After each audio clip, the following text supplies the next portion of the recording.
আসসালামু আলাইকুম। যারা নতুন প্রবাসে আসবেন বা আসছেন, কথাগুলো হয়তো তাদের জন্য উপকারে আসবে। নতুন প্রবাসে আসার পরে আপনি কর্ম করে যে টাকা পয়সাগুলো ইনকাম করবেন, সেটা কখনোই কারো কাছে জমা করবেন না। অনেক ক্ষেত্রে দেখা যায় নতুন মানুষ প্রবাসে আসলে একসঙ্গে দেশের মানুষজন থাকলে মানে অনেক বিশ্বাস করে তার মাসে উপার্জিত টাকাগুলা বাড়িতে দেওয়ার পরেও কিছু টাকা সে মানে জমায় বিশ্বাস করে। তো এই জিনিসটা করার ক্ষেত্রে খুবই সাবধান, কারণ প্রবাসে একসাথে থাকবেন, একসঙ্গে কাজ করবেন, সেই হিসাবে যতটুকু পরিচয় অতটুকুই। কারণ প্রবাসে মানুষের কোনো ভরসা নাই। একসঙ্গে কাজ করতেছেন, সেও আপনার সঙ্গে থাকতেছে, কাজ করতেছে।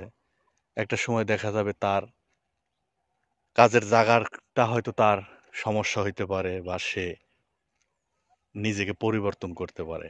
মানে দেখা যাবে সে ওখান থেকে চলে যাইতে পারে, ভাইগে যাইতে পারে। তখন কিন্তু আপনি তাকে খুঁজে পাবেন না, বা তাকে মানে তার সঙ্গে যোগাযোগ করার কোনো ব্যবস্থা করতে পারবেন না।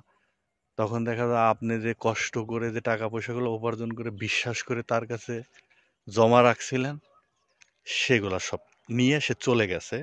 আপনার কষ্ট পুরাটাই বৃথা।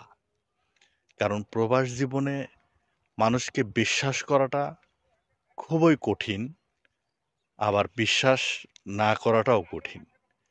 মানে দেখা যায় সবকিছু মিলায় নিজেকে একটু সাবধানের সঙ্গে রাখতে হয়। তবে টাকা পয়সা যেহেতু খুব ভালো না, কারণ টাকার লোভ মানুষের অনেক খারাপ। তাই টাকা পয়সার দিক থেকে একটু সাবধানতা অবলম্বন করাটাই উচিত। তাই নিজে পরিশ্রম করে টাকা পয়সা উপার্জন করে পারলে নিজের দেশে কোনো ব্যাংকের অ্যাকাউন্টে জমা করেন, না হলে পুরাটা নিজের পরিবারের কাছে দিয়ে দেন, তারা ব্যাংকের অ্যাকাউন্টে জমা করুক। বিশ্বাস করে কারোর কাছে জমা রাখতে যায়েন না।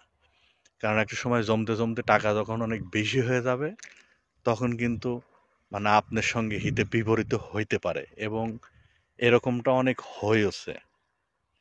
দেখা যাবে আপনি যখন তার কাছে টাকাগুলো চাইতে যাবেন, সে আপনার সঙ্গে তখন উল্টাপাল্টা শুরু করে দেবে। আর প্রবাসে আপনি চাইলেও সবকিছু করতে পারবেন না। আবার অনেক টাকা পয়সা হওয়ার পরে দেখা যায় সেই মানুষটা চলেও যাইতে পারে। মানে অবৈধ হয়ে যেতে পারে, কোনো জায়গায় ভাইগে চলে যাইতে পারে। তখনও তাকে খুঁজে বাই করতে পারবেন না। আপনার কষ্টে টাকা পয়সাগুলা সব বৃথা যাবে। তাই টাকা পয়সার দিক থেকে সবসময় সাবধানতা অবলম্বন করবেন। এতে নিজের জন্য ভালো।